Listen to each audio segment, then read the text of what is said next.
They laughed when she married a simple wolf man, but he was a powerful alpha king with a hidden fortune. The bitter cold bit through every threadbare layer as Kayla Alash trudged along the ice-slicked cobblestones of Silver Hollow's market square, her arms trembling beneath the weight of a wicker basket piled high with mended garments. At 25 years old, her face already bore the pallor of a life lived in shadows, and her hunched shoulders told the story of a woman who'd learned to make herself small to avoid the cutting remarks that followed her everywhere. Her worn leather boots, twice patched and splitting at the seams, barely protected her feet from the snow that seeped through the cracks, and her breath came out in ragged white clouds as she struggled against the weight that made her calloused fingers ache. Kayla was known throughout the frozen settlement as the half-blood seamstress, that strange daughter of poor Elena Alash who died, leaving nothing but debts and a daughter with a wolf mark on her wrist. According to the sharp-tongued village women who gathered at the market stalls, she was too plain for the nobles, too proud for the commoners, and far too cursed to ever be loved by anyone. Her sister Laura and brother-in-law Henrik treated her more like unpaid labor than family, constantly reminding her that she was a burden, another mouth to feed, who contributed little more than her needle and thread to the household. Every morning before dawn, she woke to haul water from the frozen creek, mend clothes for clients who looked through her as if she were invisible, and endure the whispered mockery from a village that had decided long ago she was worth nothing. Hello, my dear friend. This is Moonville Stories. Before we journey into the frozen heart of a story, make sure you subscribe and drop a comment below telling me where you're listening from. Send warm thoughts to all of you from these cold mountains, and I hope you find yourself spellbound by what's to come. Now let's begin. That particularly bitter morning, Kayla felt the weight of the basket cutting even deeper into her hands, the cold making her fingers clumsy and numb. She stopped for a moment to rest against the stone wall of the miller's shop, trying to gather the strength to continue the walk to the seamstress shop where she'd deliver another woman's wedding dress, the 5th this month, each one a reminder of a future she'd never have. It was then she heard the sound of heavy footfalls crunching through the snow, and the low murmur of a deep voice speaking gently to someone small. She looked up and saw a man, towering and broad-shouldered, crouched down beside a shivering child who sat begging near the baker's door, a child everyone else had walked past without a second glance. The man was perhaps 30 years old, with sun-weathered skin that spoke of a life spent outdoors, and a thick dark beard dusted with snow.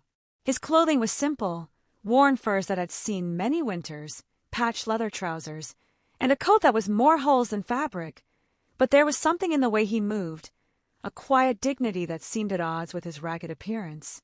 "Here, little one," he said in a voice like distant thunder, warm despite the cold. He pressed a half loaf of bread into the child's hands, bread Kayla knew he must have bought with his own meager coins. "Eat. Get yourself warm."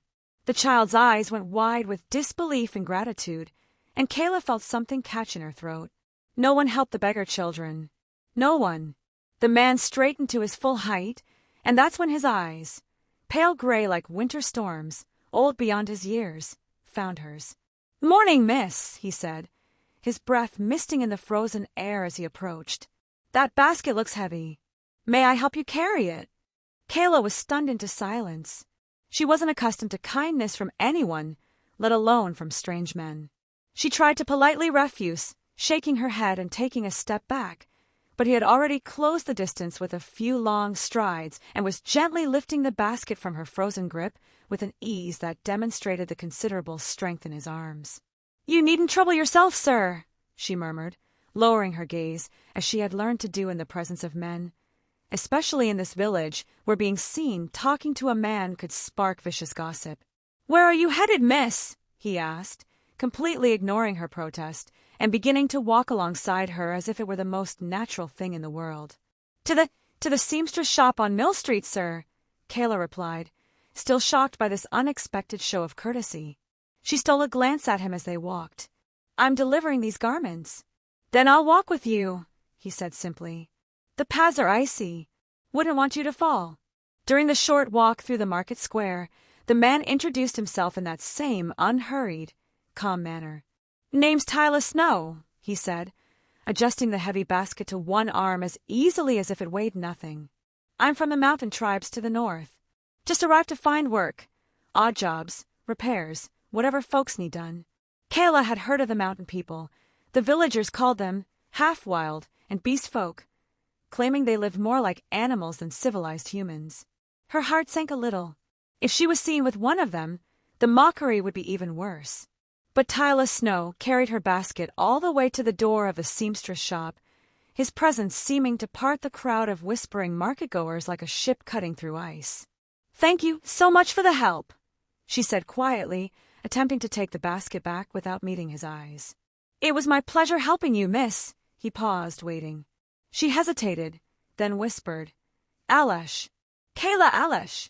Miss Kayla Alesh," he repeated, and there was something in the way he said her name, with respect, as if it mattered, as if she mattered, that made her feel a strange warmth bloom in her chest despite the freezing air. "You do kind work, mending for others. Takes a patient heart." No one had ever called her work kind before. No one had ever called her anything but cursed or strange. "May I know your full name, sir?" she asked, finally daring to look up at him. His storm-gray eyes held hers for a moment, and she saw something ancient there, something that made her wolf mark tingle beneath her sleeve. "Just Tyler Snow, miss. Nothing more to tell." He gave a small bow of his head, oddly formal for a man in rags. "Thank you for the company, Miss Kayla Alesh. Perhaps our paths will cross again." He turned and walked back toward the market, his tall form disappearing into the falling snow, leaving Kayla standing at the shop door with her heart inexplicably racing and her fingers trembling, not from cold this time, but from something she couldn't name. That afternoon, while mending a torn cloak in the cramped room she shared with Laura's children, Kayla couldn't get Tyler Snow out of her mind. There was something different about him, a genuine kindness she'd never experienced, yes, but also something else. The way he'd moved, the strange formality of his speech, the way the crowd had seemed almost afraid to get too close to him, and the way her wolf mark had burned when he looked at her. When Laura returned from the trading post that evening, her arms full of parcels and her face pinched with cold, Kayla made the mistake of casually mentioning the encounter while setting the table for supper. "What man was that?" Laura demanded, setting down her bundles with a suspicious thud. "The new laborer from the mountains, sister. He helped me with my delivery basket." Laura's eyes narrowed dangerously. "Kayla, it's not enough that you're an unmarriageable half-blood with that cursed mark. Now you want to give the village gossips even more to talk about? A man doesn't help a woman without wanting something in return. And a mountain man." She made a disgusted sound. "Those people are barely better than the wolves they live among. Keep your distance from that savage." But Kayla knew what she had felt in that brief encounter, something her sister, made bitter by a loveless marriage and years of penny pinching, could never understand. She had felt seen.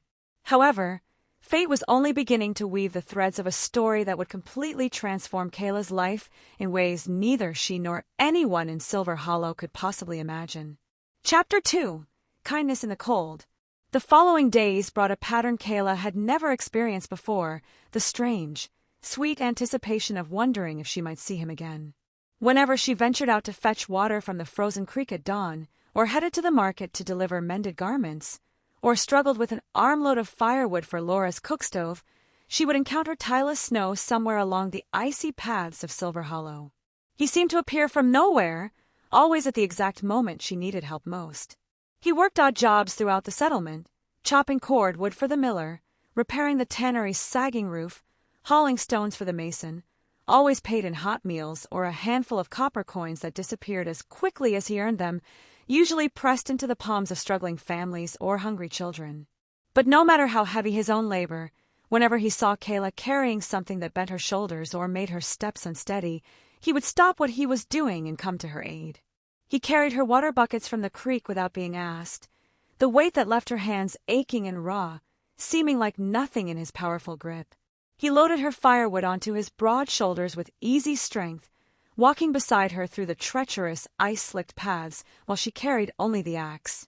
He cleared snow from in front of Laura's door before Kayla even woke, leaving no trace of who had done the kindness except for boot prints too large to be anyone else's. And their conversations, brief at first, began to grow longer. "Tell me about yourself, Kayla," he said one morning as they walked back from the creek, his breath misting in the frigid air. Not Miss Alesh anymore, she noticed with a flutter in her chest. Just Kayla. She told him, hesitantly at first, about her mother's death 2 years past, the seamstress who taught her to sew but left her with nothing except debts and a wolf mark no one understood. She spoke quietly of living under Laura's roof, the constant reminders that she was unwanted, the small cruelties that had taught her to make herself invisible. Tyler listened with a kind of attention Kayla had never experienced. His storm-gray eyes focused entirely on her face, his questions gentle but genuine, as if her story mattered, as if she mattered. In return, he shared little about himself, his past seemingly locked behind careful walls. "I've been traveling a long time," he said once, staring at the distant peaks. "Looking for a place to rest. Perhaps to stop running." "Running from what?" Kayla asked. But he only smiled sadly and changed the subject. When he did speak of personal things, it was always about the mountains, the old lands, he called them, or the watching stones. His voice would take on a reverent quality, almost lyrical, and he'd use phrases that sounded like poetry. "The moon remembers what men forget," or "The mountains keep the secrets that men are too small to bear."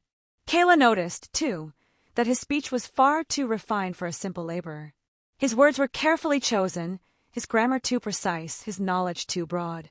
Once, he quoted a line from an ancient text about wolf legends, something Kayla's mother had read to her as a child, and when she asked where he learned it, he looked momentarily caught before saying only, "I've read some books in my travels." But whatever mystery surrounded him, the village of Silver Hollow saw only what they wanted to see, and what they saw gave them fresh fuel for their cruelest sport. In Silver Hollow, nothing went unnoticed, and tongues began wagging with renewed vigor.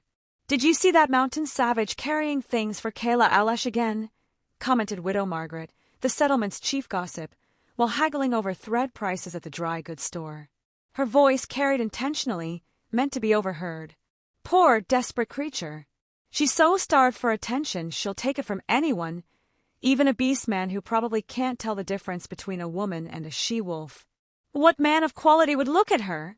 added the baker's wife, examining Kayla with barely concealed disdain as she passed with her basket. "Mark my words, he's simple in the head, that one. Probably doesn't know any better than to help the cursed girl." It wasn't long before the encounters between Kayla and Tyler became more obvious and frequent. He didn't just help with heavy work, but began showing genuine interest in her life, asking about her dreams, her fears, her hopes. For Kayla, who had never been heard or valued by anyone, these conversations were a precious gift. She discovered that Tyler had a sharp intelligence and a worldview that went far beyond what she expected from a simple mountain laborer. Tyler spoke of ancient wolf legends, of the old ways when shifters and humans lived in harmony, of justice and honor and loyalty. Kayla, who'd received little formal education, listened fascinated to these conversations that opened windows to worlds she'd never imagined. He never made her feel inferior because of her lack of learning. On the contrary, he valued her practical wisdom and strength of character, qualities few recognized in her. The gossip, however, reached Laura's ears through meddling neighbors who knocked on her door one frozen afternoon, barely concealing their pleasure at being bearers of scandalous news. "Laura, do you know your sister's been seen with that wolf man from the mountains?" asked Widow Margaret, her eyes glittering with malicious delight. "Everyone's talking about it." "What are you saying?" Laura demanded, hands on her hips. "It's true, neighbor. They say he carries her water, helps with her firewood, walks her through town like she's somebody special," added the baker's wife, exchanging knowing glances with Margaret. Kayla, who had just entered with an armload of mending, froze upon hearing the conversation. Her face flushed with shame and fear. She knew Laura's explosive temper well, and understood that a storm was about to break over her head. "Is this true, Sarah?" Laura hissed, slamming a pot onto the stove. "People are talking about you and that creature from the mountains. You're embarrassing this family, Kayla, walking around the village with him like some shameless woman. He probably smells like the animals he lives among." Henrik, emboldened by his wife's anger, added from the doorway, "Your sister's right. The man's got nothing, Kayla, not even a proper house from what I hear. Lives in some hovel up the mountain. Don't get foolish ideas. No good can come of a half-blood seamstress associating with a savage who works for scraps. He only helped me a few times." Kayla said quietly, but her voice held a new strength. He's been kind to me. That's more than anyone in this village has ever been. The snowstorm, moment of truth. The confrontation was cut short 3 days later when everything changed. A brutal snowstorm descended on Silver Hollow without warning, the kind of blizzard that turned the world into a white void and could kill an unprepared traveler in minutes. Kayla had been caught in the outlying district, delivering a mended cloak to a client, when the storm hit with sudden, vicious force. The wind tore at her threadbare coat, and the snow came down so thick she couldn't see 3 feet ahead. Her fingers went numb within moments, and her boots lost purchase on ice she couldn't see beneath the accumulating drifts. Panicking, she stumbled toward what she hoped was shelter, a rocky overhang she passed earlier, and pressed herself against the stone, shivering so violently her teeth chattered. The cold was unlike anything she'd ever felt, seeping into her bones, making her drowsy in a way she knew was dangerous. "Miss Alash!" The voice cut through the howling wind like a bell, and then Tyler was there, materializing through the curtain of snow like some mythical guardian, his coat covered in ice, but his eyes blazing with concern. "You'll freeze out here," he said, and before she could protest, he'd swept off his heavy fur cloak and wrapped it around her shoulders. Then, with movements so practiced and sure they seemed almost supernatural, he built a fire in the shelter of the overhang, coaxing flames from frozen wood with just his flint and steel and what looked like sheer force of will. Within minutes, warmth bloomed in their small shelter, and Tyler pulled Kayla close to the flames, rubbing feelings back into her hands with his own. His hands were impossibly warm, almost feverishly hot, and his body, when he sat beside her to block the wind, radiated heat like a forge. Kayla, still shaking, found herself leaning into that warmth without thinking, and he wrapped one strong arm around her shoulders to steady her. "How did you find me?" she whispered when she could speak again. I knew the storm was coming," he said, his voice careful. "And I knew you were out. I followed your path." They sat in silence for a while, listening to the storm rage outside their small circle of warmth and firelight. Then, softly, as if telling a story to comfort a frightened child, Tyler began to speak. "These mountains are old, Kayla. Older than the village, older than the memory of men. They say that long ago, the wolf kind lived here, protectors of the high places.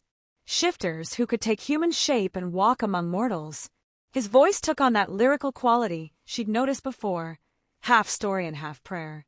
"They say the wolf kind could recognize their true mates, that the moon spirit would mark the chosen ones so they could find each other across any distance, any lifetime." His eyes, those strange, storm-gray eyes, drifted down to her wrist, where her wolf mark was hidden beneath her sleeve. Kayla's breath caught. Do you believe those stories?" "I believe," Tyler said quietly, "that some truths get hidden in stories because the world isn't ready to see them plainly. And I believe that marks mean something, even when we don't understand what." The storm began to ease, the wind's howl fading to a whisper. Tyler helped Kayla to her feet, steadied her when her half-frozen legs nearly gave out, and walked her all the way back to Laura's door through the knee-deep drifts. At the threshold, he paused, his hand still steadying her elbow. "Kayla," he said, and the way he said her name made something in her chest ache. "You're not what they say you are. You're not cursed or strange or worthless. You're stronger than all of them because you've survived their cruelty without becoming cruel yourself. Don't ever forget that." It was the most he'd ever said to her at once, and the intensity in his eyes made her feel like she was standing at the edge of a cliff, looking down at something vast and terrifying and wonderful. That night, Kayla sat alone in her cold corner of the house, pulling back her sleeve to stare at the wolf mark by candlelight. The silver-white lines seemed to shimmer in the flickering glow, almost as if they were moving. Outside, cutting through the settling silence of the snow-blanketed night, a wolf's howl echoed from the distant peaks, deep and mournful and somehow familiar. It was a sound Silver Hollow hadn't heard in 20 years, and in her small, cold corner, Kayla Alash shivered, not from cold this time, but from the sudden, unshakable certainty that her life was about to change in ways she couldn't begin to imagine. Chapter 3: The Proposal and the Mocked Wedding. In the weeks following the snowstorm, something shifted between Kayla and Tyler. What had been careful friendship deepened into something neither of them could deny. Tyler began visiting Kayla openly, no longer pretending their meetings were chance encounters. He would arrive at Laura's door in the early morning with firewood already split, or appear at the market just as Kayla finished her deliveries, offering to walk her home through the darkening streets. He brought her small gifts, things that betrayed a thoughtfulness that made her heart ache. A carved wooden wolf, its features so delicate it must have taken hours to create. Wild herbs for cooking that didn't grow anywhere near the village. A warmer cloak, finer than anything she'd ever owned, that he claimed he'd traded for, though she suspected he'd bought it with coins he couldn't spare. The villagers' mockery intensified, but Kayla found she cared less with each passing day. For the first time in her life, someone saw her as worthy, and that was worth all the cruel whispers in the world. One evening, as the first thaw began to soften the edges of winter, Tyler appeared at Laura's door with his hat in his hands and a formal bearing that made him seem suddenly taller, more imposing. "I've come to request permission to court your sister," he said to Laura, his voice steady and formal. Laura stared at him as if he'd grown a second head, then burst into harsh laughter. "You want to court her? Court her for what purpose, mountain man? What can you possibly offer? You live in a mountain shack and own nothing but rags and that worn-out coat on your back." Tyler didn't flinch. "I can offer her respect, protection, and a life free from cruelty. That's more than she has here." The directness of it, the quiet dignity, stunned Laura into momentary silence. Her face flushed red, but before she could respond, Henrik stepped forward.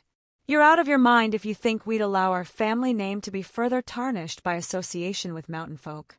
Kayla may be cursed, but she's still Alish." "Then I'll ask Kayla herself," Tyler said calmly, his eyes finding hers across the room. "Miss Alish, may I have permission to court you?" Every eye in the room turned to her. Kayla felt the weight of Laura's fury, Henrik's contempt, even the wide-eyed stares of the children.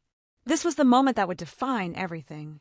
"Yes," she said, her voice quiet but clear. "Yes, you may." Laura exploded. "Have you lost your mind? He has nothing, Kayla. He'll drag you down into poverty and disgrace." "I'm already in poverty and disgrace, sister," Kayla replied with a calmness that surprised even herself. "At least with him, I'll also have kindness." From that moment, Laura forbade the courtship, tried to bar Tyler from the house, even threatened to throw Kayla out. But Kayla, for the first time in her life, defied her. She continued meeting Tyler by the frozen creek where they first truly talked, in the shelter of the pine grove outside town, anywhere away from Laura's venom. It was under those same pines, on an evening when the moon rose full and silver over the mountain peaks, that Tyler asked her to be his wife. "Kayla," he said, taking both her hands in his impossibly warm ones, "I have little to give you in terms of wealth. My home is humble. I can't offer you comfort or luxury or status." He paused, his storm-gray eyes holding hers with an intensity that stole her breath. "But I can promise you'll never be treated as less than you are, a woman of worth and strength and beauty that these fools are too blind to see. Would you consider becoming my wife?" Kayla was crying before she realized it, tears freezing on her cheeks in the winter air. "You're offering me more than anyone ever has.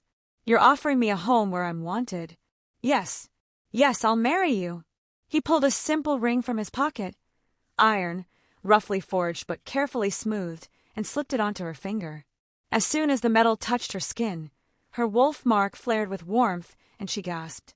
Tyler covered her wrist quickly, his expression tight with something she couldn't read. "All will be clear in time, my heart. Trust me."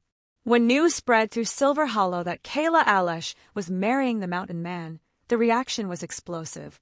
Laura confronted her in a rage. "You're throwing away your life.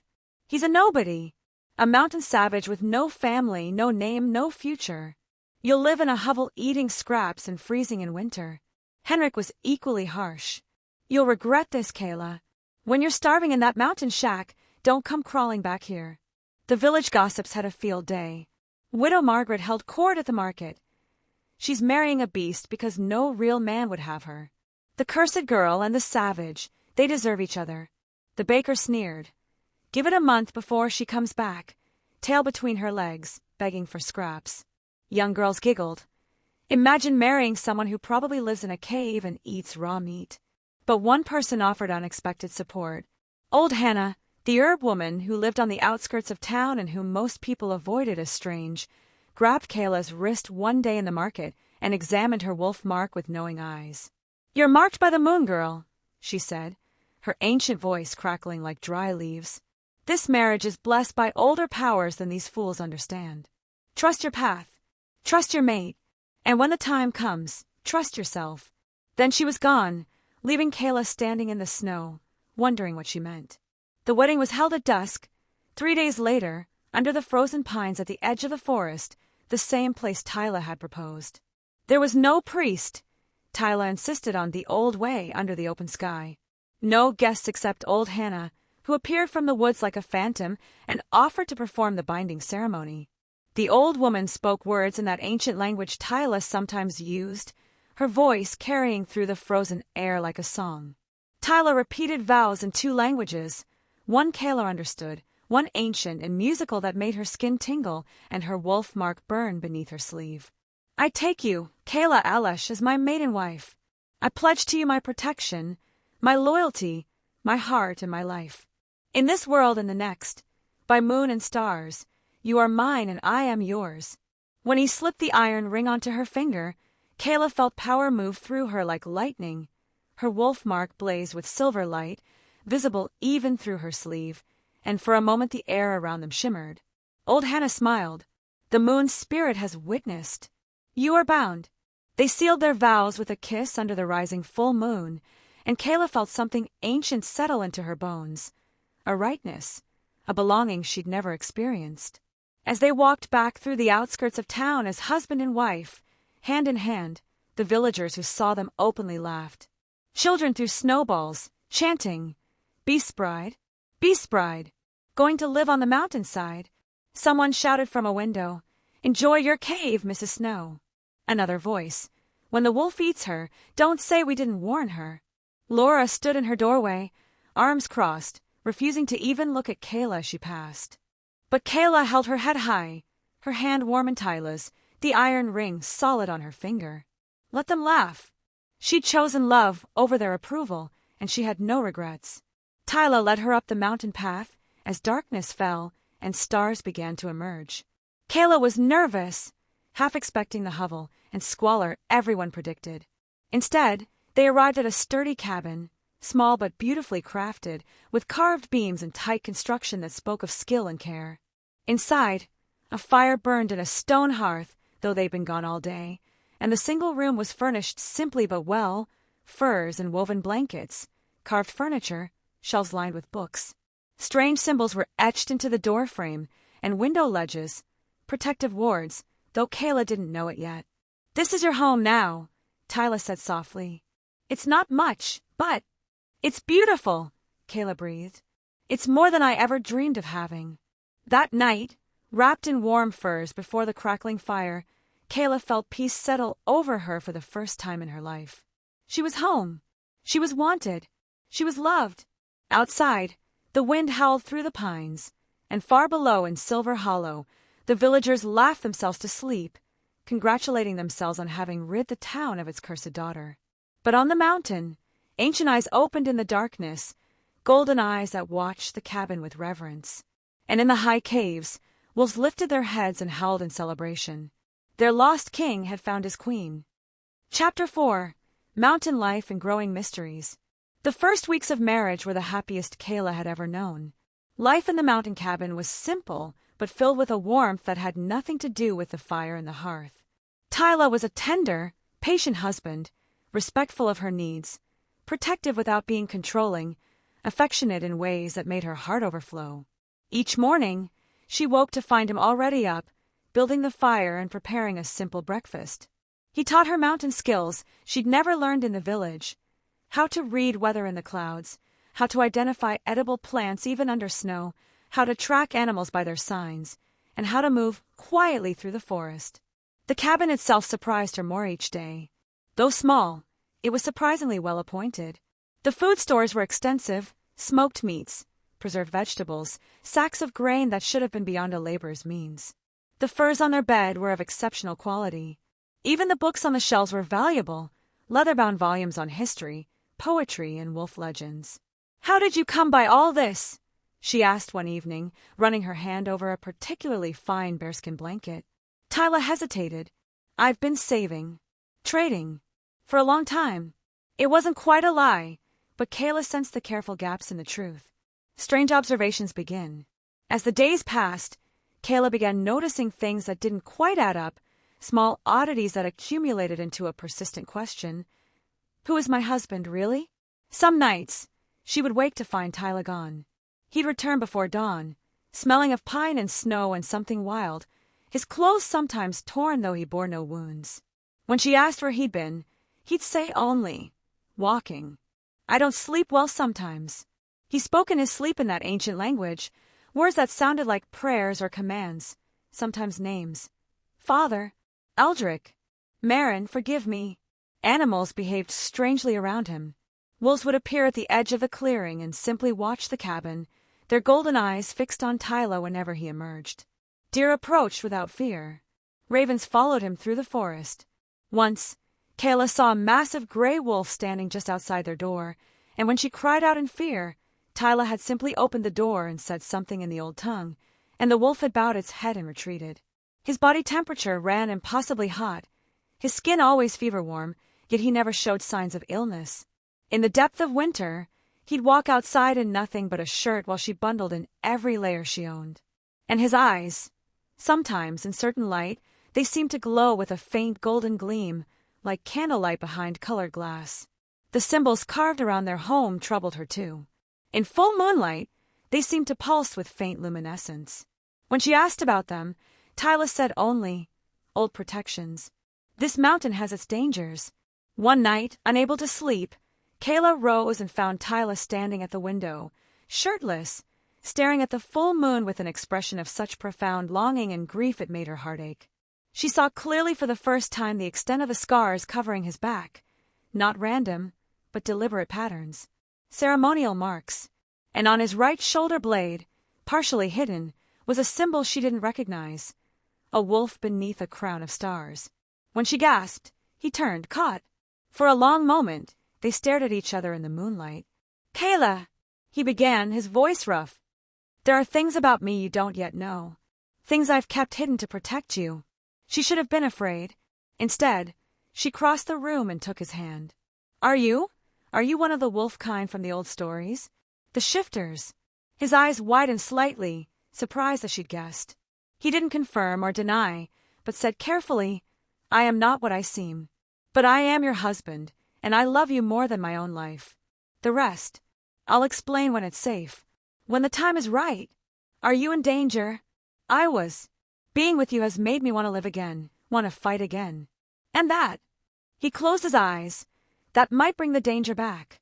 Kayla was frightened, but also strangely calm. "I trust you. Whatever you are, whatever you're hiding, I trust you. Just promise you won't face it alone." He pulled her into his arms, holding her so tightly she could barely breathe. "You're braver than you know, my heart. Stronger than you believe. And when the truth comes, and it will come, remember that I chose you. Not for what you could give me, but for who you are. Visit to the village." A week later, they needed supplies and ventured down to Silver Hollow together. The reception was as hostile as Kayla expected. The villagers' mockery had evolved from amused cruelty to something darker, resentment that she'd chosen happiness over their judgment. "Still alive, Kayla," someone called. "Thought the wolves would have eaten you by now. How's married life in the dirt, Mrs. Snow? Missing civilization yet?" At the market, Laura intercepted them, her face twisted with spite. "Look at you, wearing rags and smelling like pine sap. You've ruined yourself completely, Kayla. Mother would be ashamed. You could have had a decent life if you'd just been patient, but no, you threw yourself at the first savage who showed you attention." Kayla felt the old shame rising, the familiar urge to shrink and apologize. But Tyla stepped forward, and suddenly his presence seemed to expand, taller, more commanding, radiating an authority that made several people step back instinctively. "Speak to my wife with respect," he said, his voice low and dangerous, "or do not speak at all." The tone was pure command, not a request, but an order from someone accustomed to being obeyed. Laura actually stumbled backward, her face going pale. Widow Margaret muttered from a safe distance, teaching his beast manners to his wife now. How touching! They left quickly, but Kayla noticed something. Several men in the crowd had watched Tyla with expressions that weren't mockery. They were recognized. And fear. The Watchers. On the path home, Tyla was tense, his eyes constantly scanning the forest. "We're being followed," he murmured. Kayla saw nothing, but then 3 figures emerged from between the trees. They were dressed in travel-worn clothes, but carried themselves like warriors, and wore strange silver markings on their necks that looked like tattoos. They didn't attack. They simply watched, standing at a respectful distance. One of them called out in the ancient language, the same tongue Tyla spoke in his sleep. Tyla responded sharply, his voice hard and commanding in a way Kayla had never heard. The figures exchanged glances, then melted back into the forest as silently as they'd appeared. "Who were they?" Kayla asked, her heart pounding. "Ghosts from my past," Tyla said grimly. "Come, we need to get home." That night, Tyla held her close before the fire, his arms wrapped around her like he could shield her from the world through sheer will. "Kayla," he said quietly, "if men come looking for me, if things change suddenly, know that everything I've done has been to protect you. Every secret, every lie, it was all to keep you safe." "Are you in danger?" she whispered. "I was in hiding, but being with you has made me remember who I truly am. And that," he kissed her forehead, "that might bring the danger back. But it might also be time to stop hiding." "Then we'll face it together," she said firmly. "Whatever comes, we face it together." He pulled back to look at her, wonder and love, and something like fear in his eyes. "You don't know what you're promising, my brave heart." "Then tell me. Help me understand." "Soon," he promised. "Very soon. The truth will come whether I'm ready or not. And when it does, hold on to this. I love you. That's real. Everything else is just titles and power and politics. But what we have, this is the only real thing in my life." Outside, the wind picked up, howling through the mountain passes with a sound almost like voices. She didn't know that in the high mountain caves, war councils were gathering, wolves and shifters debating in heated voices. She didn't know that her husband's name was on every tongue, spoken with reverence and desperation. She didn't know that the peaceful life she'd found was about to shatter, and that she'd emerge from the wreckage wearing a crown. But the mountain knew, the moon knew, and they were watching. Chapter 5: The Visitors. 3 weeks passed in fragile peace. Then, on a night when the moon was dark and the wind carried the scent of snow, a knock came at their cabin door. Not a friendly knock. A formal one, 3 measured strikes that echoed with authority. Tyla froze mid-motion, the book he'd been reading slipping from his fingers. His whole body went rigid, his eyes flaring with that golden gleam Kayla had glimpsed before. "Stay back," he said quietly, his voice utterly changed, cold, commanding, nothing like her gentle husband. He opened the door to reveal 3 men standing in the snow. They were dressed in fine furs beneath travel cloaks, their bearing military despite the civilian clothes. Silver tattoos marked their necks, complex patterns that seemed to move in the firelight.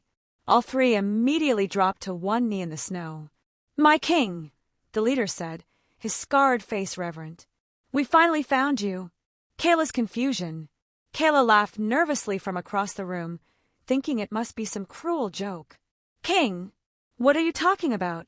But Tyla didn't laugh, didn't smile, didn't even glance her way.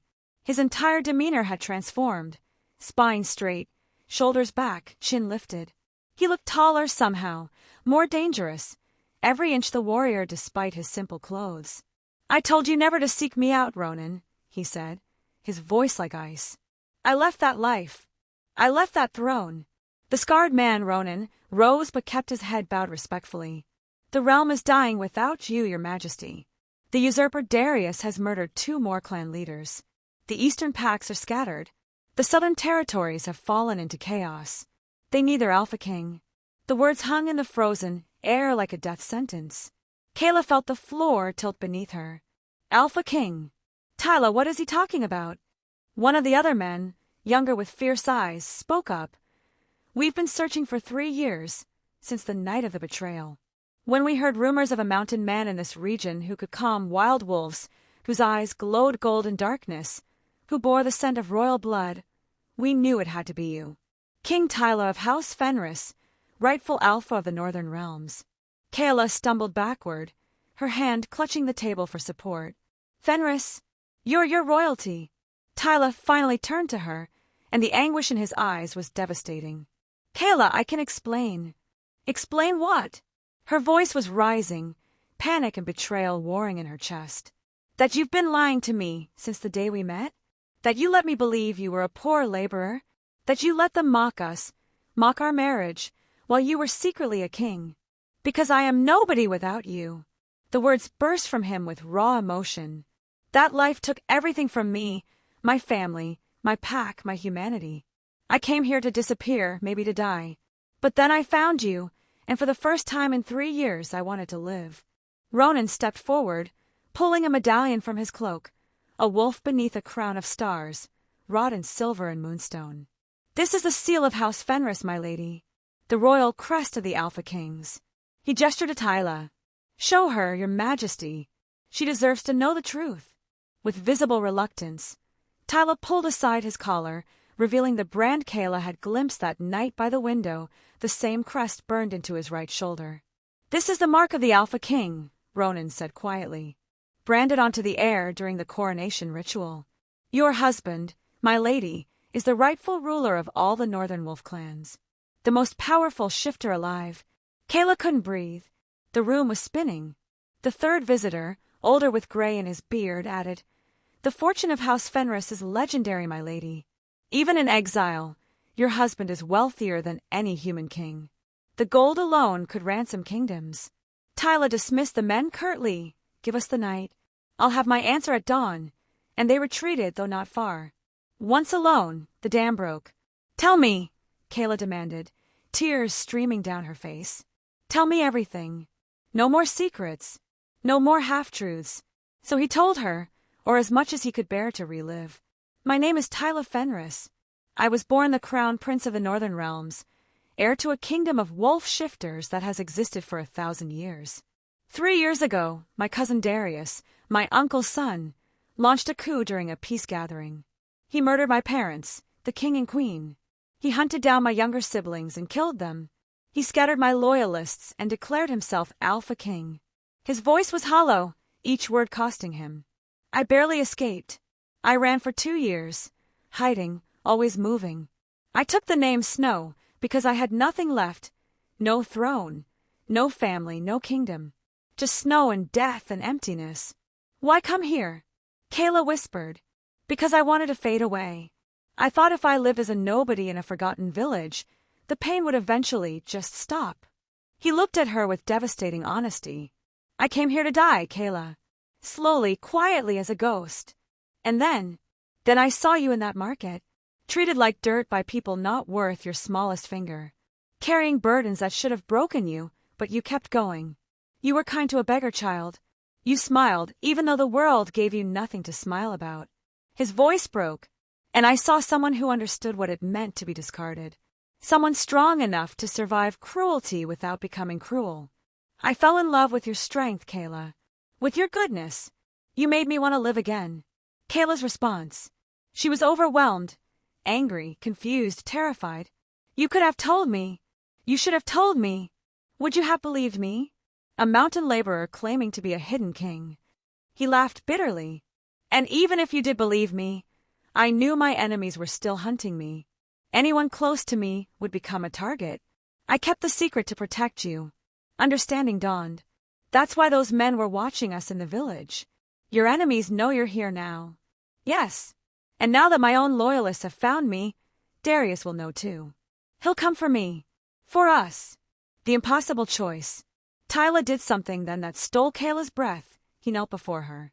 A king kneeling before his wife. I'll understand if you want to leave, he said, his voice thick.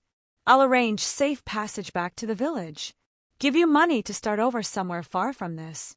You didn't sign up for war and bloodshed in politics. You married a simple mountain man, and I've turned out to be a hunted king. I won't trap you in this. Kayla stared down at him. This powerful, broken man who'd hidden a crown to find peace, who'd risked everything just to love her. Slowly, she pulled him to his feet. I married you, Tyla. I don't care if you're a king or a beggar or a ghost. I married the man who helped a starving child, who carried my basket, who made me feel seen for the first time in my life. Her voice strengthened. But no more secrets. If we face this, we face it as equals, as partners. He was overcome, pulling her into his arms. You're more than my equal. You're my queen. I'm a seamstress who doesn't even know how to. You survived in a village that hated you and kept your kindness intact. You're stronger than any warrior I've commanded. And that mark on your wrist. He pushed back her sleeve, revealing the glowing wolf mark. That's the moon's spirit's blessing. You're my true mate, Kayla. My moon-marked queen. The legends say a king cannot rule justly without one. You're not just my wife, you're the key to my throne. Chapter closing. They spent the night talking while the fire burned low. He told her about the wolf shifters, the northern realms, the hidden world she'd married into. He showed her the brand, the scars from battles, the weight of a crown he'd never wanted. Before dawn, Kayla asked the question that mattered most. If you go back, what happens to us? If I reclaim my throne, you'll be crowned beside me as my queen and equal. But it means war, Kayla.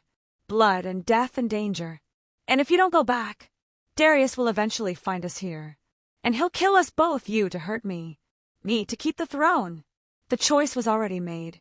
There was no safety in hiding anymore.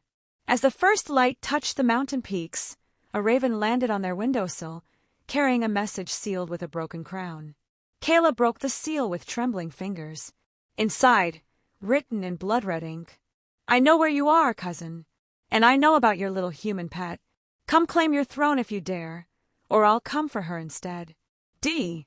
The war had already begun, and Kayla Alash Snow, seamstress, outcast, cursed daughter of Silver Hollow, was about to become the queen who would change everything. Chapter 6. The Truth Revealed. The threat in Darius's message hung over them like a blade. Within 2 days, Ronan and his men had established a protective perimeter around the cabin, and Tyla began making plans, sending ravens to scattered loyalists, mapping routes to hidden weapon caches, preparing for war. But fate had different timing. A massive winter storm descended on the mountain without warning, the kind of blizzard that turned day to night and buried the world in white. The temperature plummeted so severely that even the wolves retreated to their dens. And in the midst of it, Tyla fell violently ill. It started with fever, his always hot skin burning like he was being consumed from within.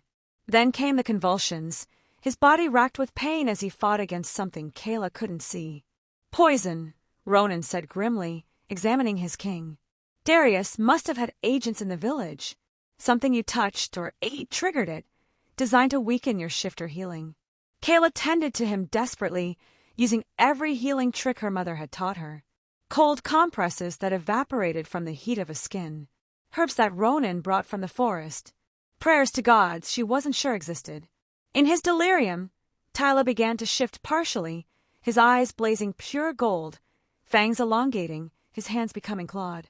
Kayla was terrified but refused to leave his side, holding him even when his transformed state made him barely recognizable. He spoke in the ancient tongue, crying out names. Father, Eldrick, Mother, forgive me. Elara, I couldn't save you. The grief in his voice broke her heart. Discovery of the truth. On the third day, when Tyla's fever reached its peak and Ronan feared they might lose him, Kayla remembered her mother's words about a rare mountain herb that could break even magical fevers. She searched the cabin frantically, looking for anything that might help, and that's when she found it. A hidden compartment beneath the floorboards, concealed by a rug and clever carpentry. Inside, wrapped in oiled cloth to protect against moisture, was a trove of items that stole her breath. Royal garments, a tunic embroidered with silver thread in the pattern of the Fenris crest, so finely made it must have cost a fortune.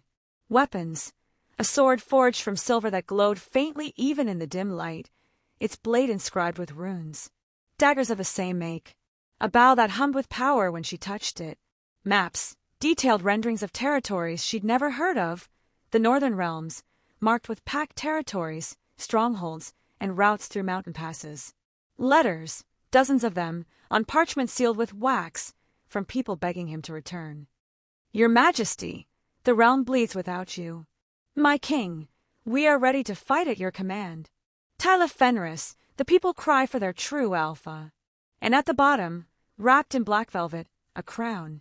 Not ornate or jeweled, but powerful in its simplicity. Iron forged with moonstone, ancient and humming with dormant magic. The crown of the Alpha King. But what truly made her knees weak was the portrait, a painted miniature showing Tyla in full royal regalia, surrounded by warriors, standing in a great hall. He looked every inch a king, younger, unbroken, powerful and proud. This was who he'd been before the world shattered him. Confrontation. When the fever finally broke on the fourth day, Kayla was waiting with all of it spread before him. Tyla woke to find his wife sitting beside the bed, the crown in her lap, tears streaming down her face. You're not just royalty, she said quietly. You're the Alpha King, the ruler of all the wolf clans, the most powerful shifter in the realm. Tyla closed his eyes in defeat. I'm not sure I am anymore. Tell me everything. The full truth this time. The complete history. So he told her the story he'd been running from for 3 years. I was born Tyla Fenris, only son of King Aldrich and Queen Maren. The wolf clans had been united under Fenris rule for 2 centuries, an age of relative peace and prosperity. I had 3 younger siblings, 2 brothers and a sister. I was happy. His voice grew hollow. 3 years ago, my cousin Darius, my uncle's ambitious son, made a pact with dark forces. Blood magic, forbidden by every law of our kind. During a peace gathering, when all the clan leaders were assembled, he struck. He murdered my parents in front of the entire court, used dark magic to bind the other leaders so they couldn't interfere. Then he hunted my siblings through the palace like animals. Kayla's hand covered her mouth in horror. My brothers died defending our sister Alara. She was only 16. I got her out through the secret passages, told her to run and hide. I haven't seen her since. I don't know if she survived. Darius declared himself Alpha King, claiming I had fled like a coward. He scattered my loyalists, killed some, imprisoned others. I barely escaped with my life and my father's crown. I've been running ever since, moving from place to place, never staying long. Until I came here. Until I found a reason to stop running. The hidden fortune. Those men said you had wealth, Kayla whispered. A hidden fortune. Tyla nodded wearily. The Fenris fortune isn't in the palace Darius seized. My father was wise. He knew that power breeds betrayal. He created hidden caches throughout the northern realms, protected by ancient magic and wards that only those with Fenris blood can break. He gestured to the maps. Each mark represents a cache. Gold, enchanted silver, weapons blessed by the moon's spirit, moonstones that amplify our power. Enough wealth to fund an army for years. Enough weapons to arm every loyal shifter in the realm. My father taught me the locations and the words to unlock them when I was 16. He said, a king must always have hidden strength for when the throne is threatened. I never thought I'd need it. I thought our peace would last forever. Why didn't you use it? Why live in poverty? Because I didn't want wealth or power or a throne stained with my family's blood. The words burst from him. I wanted to forget. I wanted the pain to stop. I thought if I lived as a nobody, if I had nothing, it wouldn't hurt so much. He looked at her with devastating honesty. But it did hurt. Every day. Until you. Kayla touched the wolf mark on her wrist. And this? You said it was the moon spirit's mark. What does that mean? Tyla took her hand, gently, tracing the silvery lines. The moon spirit is the source of our power, the divine force that gave the first wolves the ability to shift and speak and think. Sometimes, very rarely, she marks humans who are destined to be mates to our kind. When I first saw this mark on your wrist in the market that day, I knew. You were meant to be mine. My true mate. The legends say an Alpha King cannot rule justly without his moon-marked queen, that she anchors him to his humanity, keeps him from becoming a tyrant. You're not just my wife, Kayla. You're my balance, my conscience, the thing that makes me worthy of the crown. The wolf mark flared with silver light, as if in confirmation. The decision. Before they could say more, Ronan burst through the door, his face grim. Darius knows you're weakened.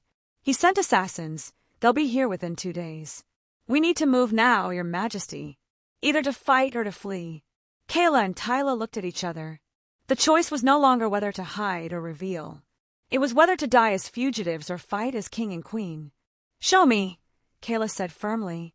Show me this fortune. These weapons. If we're going to war, I want to see what we have. The hidden cache. Tyla, still weak but determined, led her through the storm to a cave hidden behind their cabin. Ronan and his men followed, carrying torches. The entrance was marked with the same symbols that decorated their home. Tyla spoke words in the ancient tongue, and the words dissolved with a shimmer of silver light. Inside, the cave opened into a vast chamber that stole Kayla's breath. Chests of gold and silver, stacked higher than her head. Weapons hanging from the walls, swords, spears, bows, all glowing with enchantment. Armor forged for shifters, designed to move with their transformation. Moonstones the size of her fist, pulsing with soft light. And at the center, on a stone altar, sat another crown, this one meant for a queen. Silver woven with threads of moonstone, delicate but strong. This was my mother's, Tyla said quietly. The crown of the Moon Queen. My father had it made for her when they bonded. He picked it up, held it out to Kayla. If you choose this, if you stand with me, you'll wear this crown. You'll be queen of a realm at war. You'll be hunted, threatened, forced to make impossible choices. Kayla looked at the crown, at the fortunes surrounding them, at her husband, the hidden king who'd loved her when she was nothing. She thought of the girl she'd been, mocked, scorned, told she was worthless. She thought of the women in Silver Hollow who'd made her feel small. She thought of Laura's cruelty and the village's laughter. And she thought of the power to change all of it, to make sure no one else ever felt as small as she had. Our lives were never going to be simple, Tyla, she said, reaching for the crown. The moment I married you, I chose you, all of you. King or exile, hunted or crowned, I chose you. She placed the queen's crown on her own head. It settled onto her brow with a sensation of rightness, of belonging, and her wolf mark blazed with light so bright it illuminated the entire chamber. Tyla's eyes flared gold in response, and suddenly he was standing taller, stronger, the poison's effects burning away under the force of their bonded power. Ronan and the other men dropped to their knees. The king and queen of the northern realms, Ronan breathed. The prophecy is fulfilled. The marked queen has accepted her crown. Chapter closing. Tyla pulled Kayla into his arms, the two crowns touching, ancient magic surging between them. If we do this, he said, there's no going back. Our lives will never be simple again. Then let's make them extraordinary instead, Kayla replied. Outside, the storm was breaking. Dawn light pierced the clouds, touching the mountain peaks with gold and silver. In Silver Hollow far below, the villagers slept peacefully, unaware that the simple mountain man they'd mocked was about to shake the foundations of their world. And in the high caves, war councils convened. The Alpha King had awakened, and his queen stood beside him, ready to burn down anyone who stood in their way. Chapter 7. The Return of the Alpha. Over the next week, the mountain transformed into a war camp. Word spread through secret channels, ravens bearing the Fenris crest, messengers traveling by night, that Tyla Fenris lived and was calling his banners. Loyalists began arriving from across the northern realms. Warriors who'd been hiding for 3 years, waiting for this moment. Families who'd suffered under Darius's brutal rule. Even some who'd served the usurper but recognized the true king when they saw him. Within days, their small cabin was surrounded by tents and campfires. Hundreds of shifters emerged from exile, gathering under the banner of House Fenris. Meeting the inner circle, Kayla met the key members of Tyla's court. Ronan Blackmane, Master of Arms, a scarred veteran who'd fought beside Tyla's father and barely escaped the palace massacre. Gruff but fiercely loyal. Thora Silverpaw, captain of the Shadow Guard, a female warrior with silver hair and eyes like chips of ice. She protected the royal family for decades and took her failure to save them as a personal wound.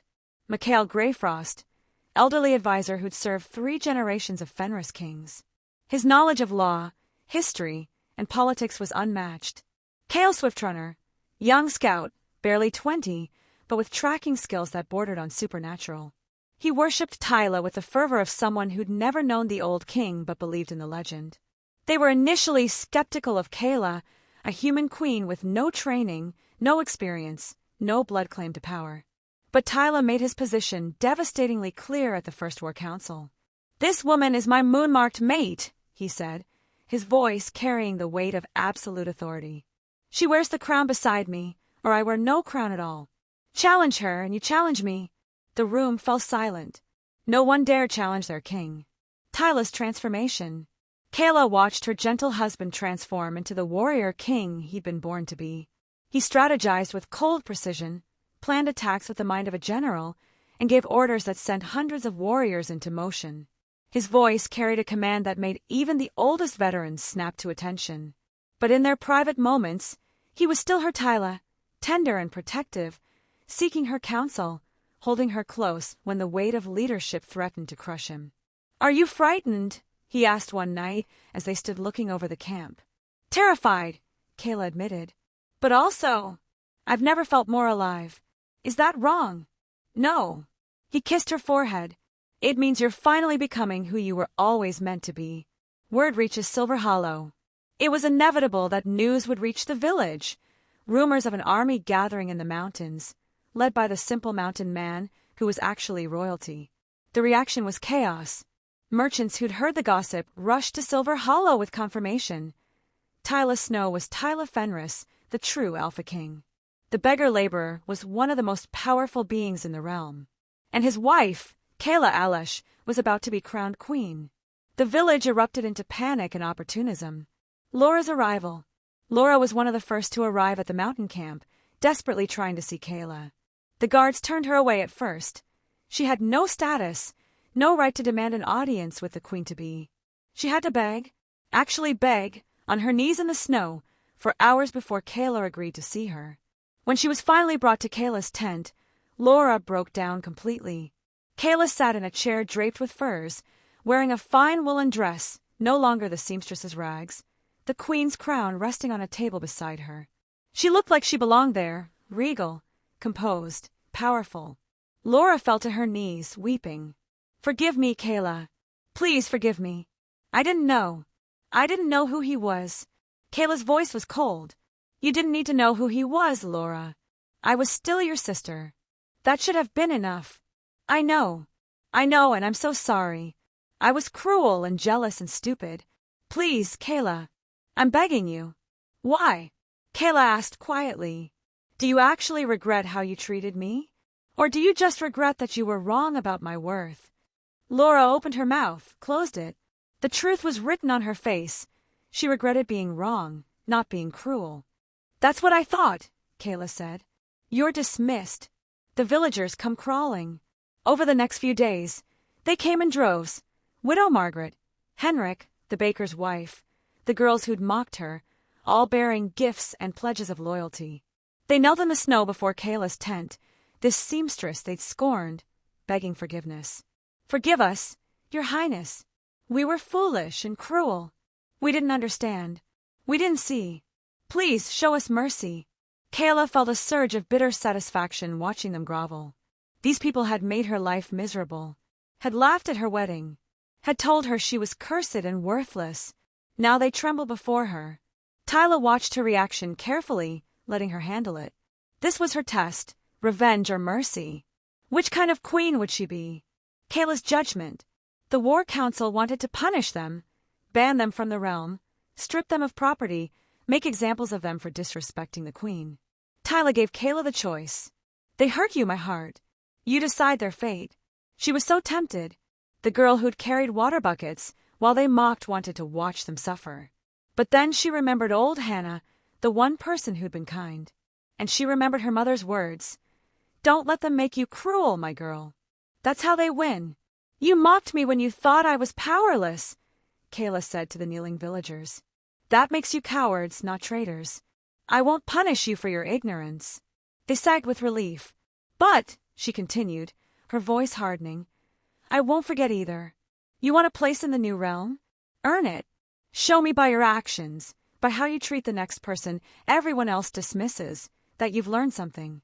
Prove you're worthy." Old Mikhail whispered to Tyla, She has the wisdom of a true queen. Tyla smiled with fierce pride. I told you. Preparing Kayla. Thora took Kayla aside after the judgment.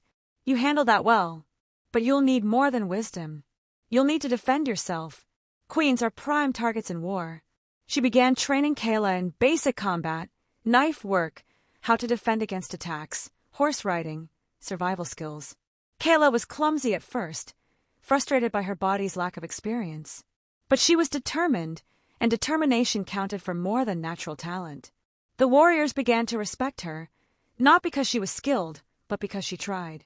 She didn't hide behind her crown. She bled during training and got back up. She listened to their stories and remembered their names. She was becoming their queen in truth, not just in title. Tyla took Kayla to the other hidden caches scattered throughout the mountains. One cavern held enough gold to ransom kingdoms, literally. Stacks of coins and bars that glittered in the torchlight like a dragon's hoard. Another held the ancient weapons, swords forged by the first Fenris kings, blessed by the moon's spirit. Silver from the sacred forges, Tyla explained. They can kill even the most powerful shifters. Even me. A third cache held moonstones the size of her fist, pulsing with power. These amplify our abilities. With enough of these, we can break through Darius's blood magic wards. Kayla realized the scope of what they possessed. You could have lived in luxury all this time. Why didn't you? Because I didn't want wealth or power. I wanted peace. I wanted to forget. He took her hand. But the gods sent me you instead, and you made me remember why the kingdom was worth fighting for. Why life was worth fighting for. The coronation. Before the march to war, Tyla held a formal coronation ceremony under the blood moon. The wolf clans gathered, hundreds of shifters emerging from hiding, filling the mountain valley with their presence. In a sacred grove surrounded by ancient standing stones, Tyla was crowned with the iron and moonstone crown. Then he took the queen's crown and placed it on Kayla's head himself. She stood in furs and silver, her wolf mark visible and glowing on her wrist, and Tyla declared to the assembled masses, Behold Kayla of House Fenris, my moon-marked queen. She believed when all others laughed. She loved when others scorned. She stood beside me when I was nothing. That is the heart of a true ruler. The crowd roared, a sound that echoed through the mountains like thunder. The wolf shifters howled in unison, a chorus that made the stars themselves seem to tremble. Kayla was overwhelmed, terrified, but she stood tall, wearing the crown as if she'd been born to it. Old Hannah was there, revealed now as Elder Hannah of the Moon Priests, one of the ancient guardians. She bowed to Kayla with a knowing smile. The moon chose well, child. Now show them why. Laura's heartbreak. Laura watched from the edge of the ceremony, devastated. She saw Kayla, her worthless sister, crowned as queen before hundreds of warriors who chanted her name. She saw Henrik trying to push forward, hoping for favor, only to be blocked by guards who told him coldly, the queen doesn't grant audiences to those who treated her as refuse. Laura wept, understanding too late what she'd thrown away. I had her here all along, right here, and I treated her like garbage. Chapter closing. That night, Kayla and Tyla stood on a cliff overlooking the assembled army, hundreds of fires burning in the darkness, warriors preparing for the march to Winterfang Keep. Tomorrow we march to face Darius, Tyla said. Are you ready? Kayla looked at the wolf mark on her wrist, glowing with silver light. She looked at her husband, the king who'd chosen her when she was nothing. She looked at the army that followed them both. I was born ready, she said. I just didn't know it until you showed me.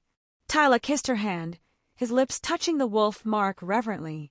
Then let them see what they unleashed when they mocked the seamstress from Silver Hollow. Let them learn that queens aren't born in palaces. They're forged in fire. Below, in the palace of Winterfang Keep, Darius the Black felt a chill run down his spine. 3 years ago, he'd laughed at his cousin's escape, certain Tyla would die alone and forgotten. Now, standing in the throne room he'd stolen, feeling the approach of an army like an earthquake in his bones, Darius realized his fatal mistake. He should have hunted Tyla to the ends of the earth. Because the broken prince he let escape had returned as a king, and he'd brought a queen who would burn the world down to protect him. The reckoning was coming. Chapter 8. The Battle for the Throne. Tyla's army marched toward Winterfang Keep, the ancestral palace of House Fenris, now held by the usurper. 500 shifter warriors, plus human allies who'd suffered under Darius's brutal rule. They traveled through mountain passes only the Fenris bloodline knew, moving faster than any human army could track. Kayla rode beside Tyla, wearing light leather armor Thora had fitted for her and carrying the silver banner of House Fenris, a wolf beneath a crown of stars on a field of white and gray. She was terrified. Her hands shook on the banner pole, but she refused to stay behind. "Where you go, I go," she told Tyla when he tried to convince her to remain at the mountain camp. "We face this together. You promised me that." He'd yielded, though his fear for her safety was written in every protective gesture. Darius the Black.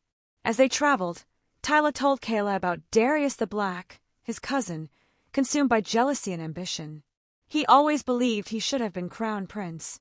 His father was the older brother, but my grandfather passed over him for my father because he saw darkness in that bloodline. Darius never forgave that slight. He's made pacts with forbidden powers, blood magic that requires sacrifice.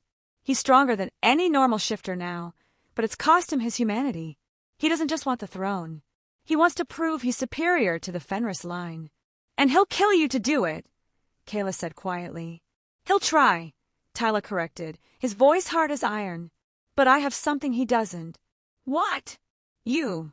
A reason to win. He fights for power. I fight for love. First blood." They reached Winterfang as the sun set on the third day. The palace was a fortress. Ancient stone walls built into the mountainside, towers that scraped the clouds, gates that had never been breached in 1,000 years. Tyla sent a formal challenge. Single combat for the throne, to spare unnecessary bloodshed. Darius's response came at midnight. Assassins infiltrated the camp, slipping past outer guards with unnatural stealth, blood magic making them nearly invisible. They reached Kayla's tent. She woke to a knife at her throat, a figure in black looming over her. But Thora and 2 shadow guards had been sleeping in the same tent, hidden and waiting for exactly this. The fight was brutal and fast. Kayla grabbed the knife from beneath her pillow, the one Thora had given her, and drove it into her attacker's side when he tried to drag her from the bedroll. It was the first time she'd ever stabbed another living being. The man screamed.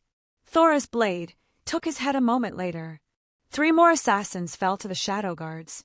1 escaped, wounded. Tyla arrived moments later, shifted to his wolf form, massive and terrifying, for silver gray, eyes blazing gold. When he saw the blood on Kayla's hands, saw her shaking with shock and adrenaline, something murderous entered his expression. He shifted back to human form and pulled her into his arms. "You did what you had to. You survived. I'm so proud of you." The dead assassins' bodies were sent back to Darius with a message written in their blood. "You missed." Kayla's transformation. The assassination attempt changed something in Kayla. She killed to defend herself. She'd looked death in the face and won. Instead of breaking her, it hardened her. "He murdered your family," she said the next morning, her voice steady. "He tried to murder me. I want to see him fall." The warriors heard her words and began chanting her name.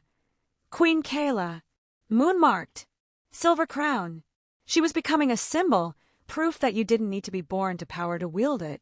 The siege. Darius refused single combat, hiding behind his stolen walls. So Tyla laid siege to Winterfang Keep. The battle was unlike anything from human warfare. Shifters scaled walls like spiders. Magic clashed against magic, moonstones amplifying Fenris' power against Darius's blood wards. The very air crackled with supernatural energy. Kayla insisted on being in the thick of it. She tended wounded warriors, carried supplies to the front lines, and helped coordinate movements. When a section of their line began to break under a sortie from Darius's forces, Kayla grabbed the Fenris banner and ran to the gap. "Stand with your king!" she shouted, her voice carrying over the chaos. "Stand with your realm. Do not yield." Her courage, this human woman with no combat training, standing against veteran warriors, inspired the shifters to hold. The line stabilized. The sortie was repelled. Tyla found her afterward, pulled her aside. "You could have been killed." "So could you," she shot back. "We're in this together, remember?"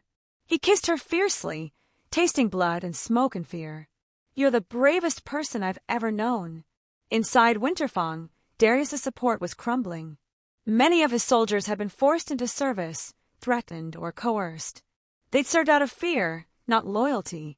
When they saw the true king at the gates, saw his moon-marked queen standing beside him, saw the justice and honor in the Fenris banner, a group of palace guards, men who'd served Tyla's father, made their choice. They secretly opened a postern gate at midnight, allowing Tyla's elite forces to infiltrate the keep.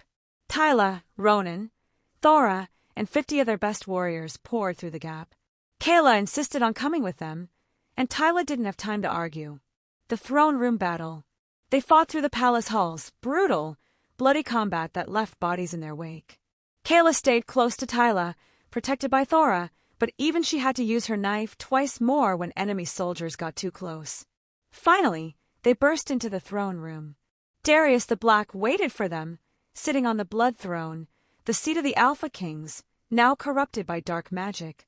The air around him was thick and toxic, making it hard to breathe.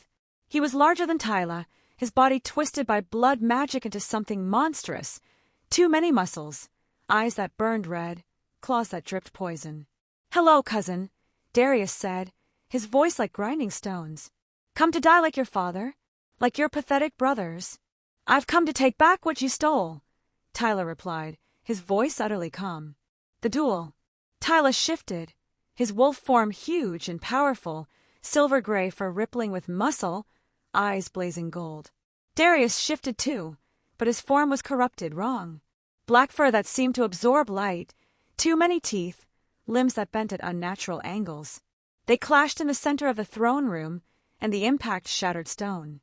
The battle was savage, strength against corrupted power, rightful king against usurper. They tore chunks from each other, blood spraying across ancient stones. Darius was stronger, his blood magic giving him unnatural advantages. He began to overwhelm Tyla, driving him back, wounding him badly. Tyla was thrown against the throne, his blood staining the stone. Darius moved in for the killing blow. "Die knowing I'll make your little human watch," Darius snarled. "Before I kill her too." Slowly, Kayla's power. Something inside Kayla snapped. Her wolf mark blazed with blinding silver light, brighter than the sun, brighter than the moon. Power flooded through her, the moon's spirit's blessing activating fully. She didn't shift into a wolf, but she became something else, a conduit for ancient lunar magic, the living embodiment of the goddess's will. She screamed and thrust her hand forward. A wave of pure silver energy blasted from her palm, slamming into Darius and hurling him away from Tyla. Everyone in the room froze in shock. Old Mikhail, watching from the doorway, whispered in awe. A true moon-marked queen. The legends are real. She wields the goddess's own power. The killing blow. Tyla, energized by the surge of power from his bonded mate, rose from the ground. Their eyes met across the throne room, Kayla glowing with silver light, Tyla's wounds already beginning to heal. She nodded. Tyla shifted into his Alpha King form, larger than before, more powerful, his fur now shot through with silver threads that matched Kayla's light. The final clash was brief. Tyla's jaws closed around Darius's throat and ripped. The usurper fell, his corrupted blood pooling on the stones of the throne room he'd stolen. As he died, the dark magic shattered, the poisonous air cleared, the corruption burning away in silver fire. Victory! The remaining enemy forces, seeing their leader dead, surrendered. Tyla shifted back to human form, covered in blood, his own and Darius's. He stumbled toward Kayla, and she ran to meet him. They collided in the center of the throne room, holding each other while silver light still pulsed from her wolf mark. "You saved me," he breathed. "We saved each other," she replied. Around them, warriors, both Tyla's loyalists and Darius's former soldiers, dropped to their knees. They knelt first to Tyla, their rightful king, then to Kayla, the moon-marked queen who channeled divine power to save them all. That night, standing in the ruined throne room while workers cleared away the debris and blood, Kayla and Tyla surveyed what they'd won. The blood throne was destroyed. They'd ordered it burned. A new throne would be built, or perhaps 2 thrones side by side, representing their equal rule.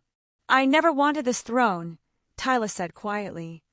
"I still don't want it, not really." "Then why fight so hard for it?" "Because with you beside me, I think I can be the king they need. Not the king my father was, or the tyrant Darius became. Something new. Something better. Kayla looked out over the palace, over the realm that was now theirs to shape. Then let's build something worth believing in.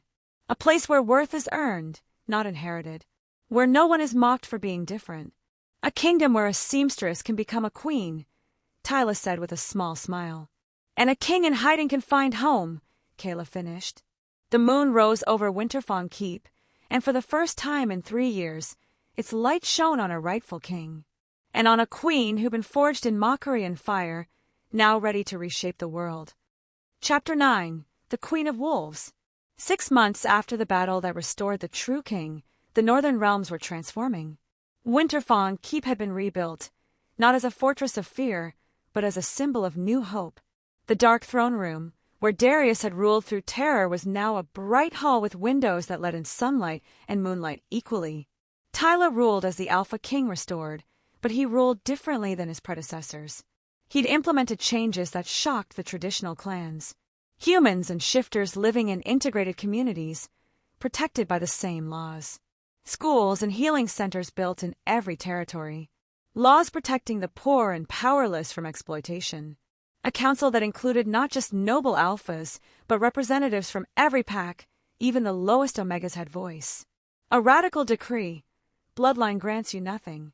Prove your worth through your actions, or have no place in my court.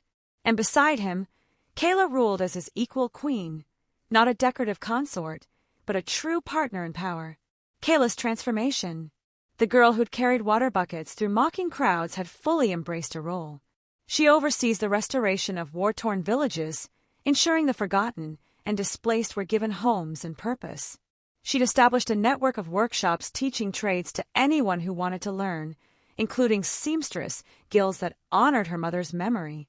The people called her the Silver Queen because of her moonstone crown and the wolf mark that glowed on her wrist whenever she used the moon spirit's power. She was beloved, especially among commoners and humans who saw themselves in her story.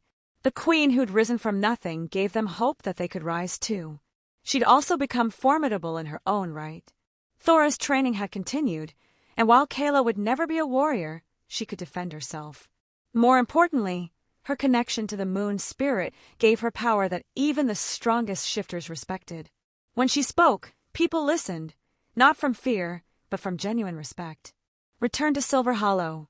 In the 6th month of their reign, Kayla and Tyla made an official royal visit to Silver Hollow. The village had been transformed with investment from the crown. New buildings, a proper school, a healing house, paved roads. But more than physical changes, the people had changed. They lined the streets as the royal procession arrived, some faces showing shame, some showing genuine celebration. Laura approached first, falling to her knees before the platform where Kayla stood. "Kayla," she said, her voice breaking, "I don't deserve your forgiveness. I was cruel, jealous, and blind. I made your life hell when I should have protected you. I'm not asking for myself. I know I don't deserve it. But I'm begging for a chance to be the sister I should have been." Kayla was silent for a long moment, looking down at this woman who'd made her feel worthless for so many years. Everyone held their breath. "Stand up, Laura," Kayla said finally. When Laura rose, tears streaming down her face, Kayla continued, "I forgive you. Not because you deserve it, but because holding hatred makes me like the people who hurt me. I won't become that." Laura sobbed with relief. "But," Kayla said, her voice hardening, "forgiveness doesn't mean forgetting. You'll have to earn my trust again. I'm arranging for you to work in the palace orphanage, serving those less fortunate, learning humility. Prove through your actions that you've changed." "I will," Laura promised.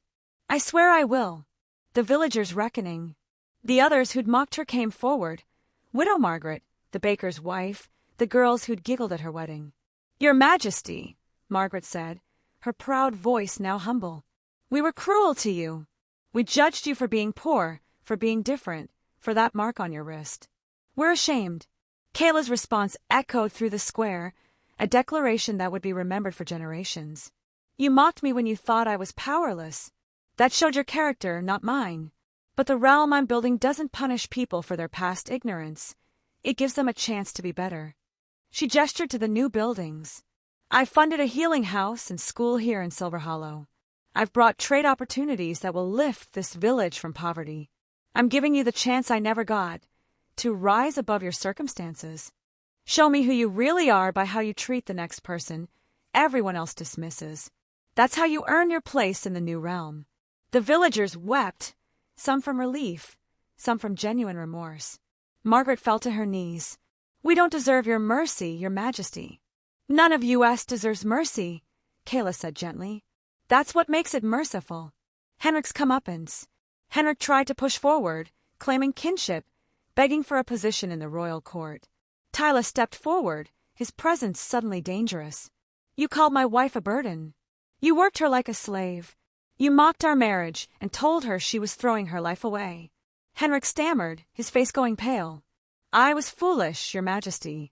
I didn't understand." Kayla stopped Tyla with a gentle hand. "He's not worth your anger." To Henrik, she said coldly, "You'll receive no special favor from me. If you want to work in the new realm, you'll do it like everyone else on merit. Prove yourself worthy or stay forgotten." Henrik was led away in shame, and Kayla felt nothing but satisfaction at his humiliation. Elder Hannah approached, revealed now in her full authority as one of the moon priests, ancient guardians of the goddess's will. "I knew who you were the moment I saw your mark, child," Hannah said, her ancient eyes twinkling. "The moon spirit whispered to me 25 years ago that the king's salvation would come in the form of a scorned seamstress born in this forgotten village. I stayed here to watch over you until the time was right." Kayla was stunned. "You were protecting me all along." "Not protecting.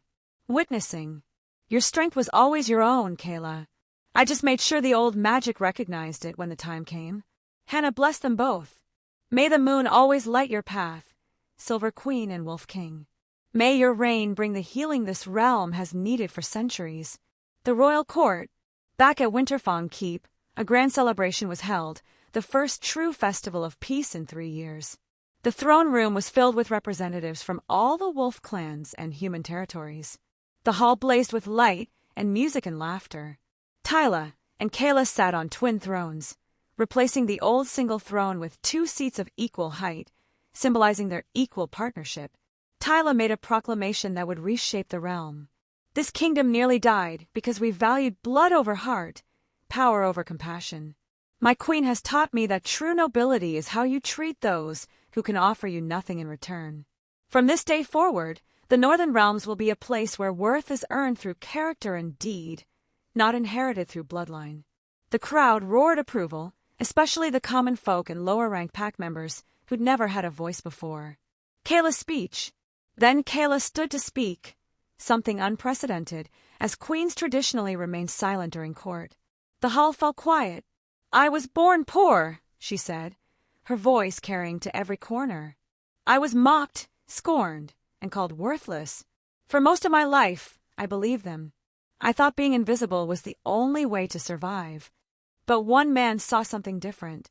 Not because I was beautiful or powerful or highborn, but because I was kind when I had every reason to be cruel. That changed everything." She looked at Tyla, and he smiled at her with such love it made her heart ache.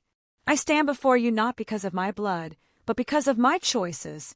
And I promise you this, in this realm, everyone will have a chance I had, to be seen, to be valued, to rise.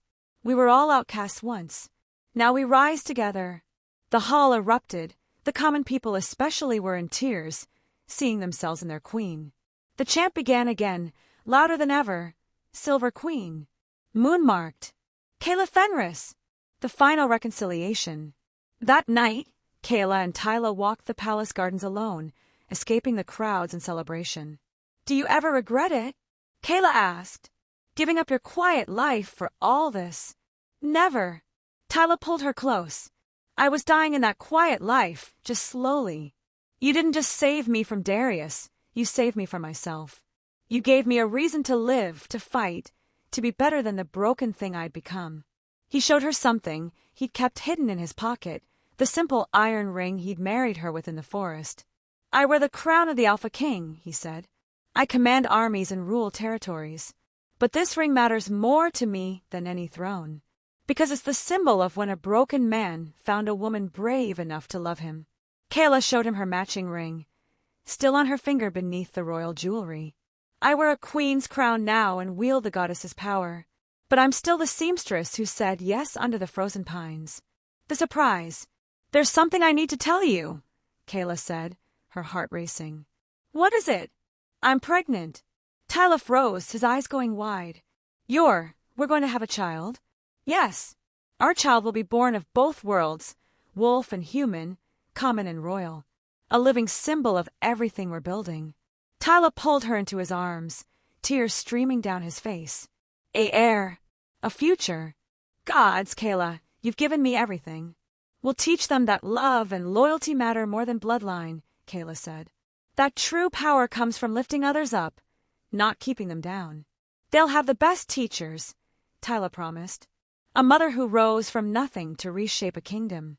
And a father who learned that being strong means being kind. The epilogue. 1 year later, Kayla stood on the palace balcony, holding their infant daughter in her arms. They'd named her Marin, after Tyler's mother, and she was perfect. She had Kayla's dark eyes and Tyler's silver-gray hair, and on her tiny wrist was a faint wolf mark, proof of her dual heritage.